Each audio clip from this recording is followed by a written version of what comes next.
What's up guys, in this video I'm gonna show you how to complete Off the Radar quest in Arc Raiders. For this quest, you need to locate a field depot.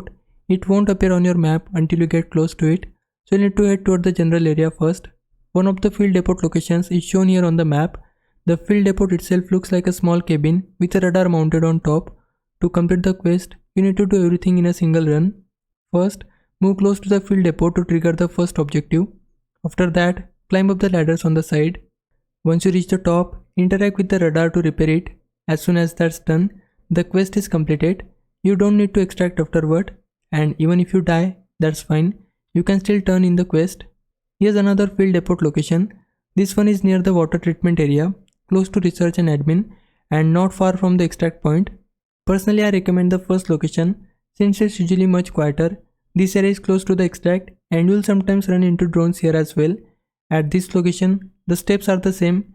Get close to the field depot, climb the ladders, interact with the radar, and you are done. That's a quick and easy guide. If this helped, drop a like and subscribe my channel. For now, thanks for watching. Bye bye.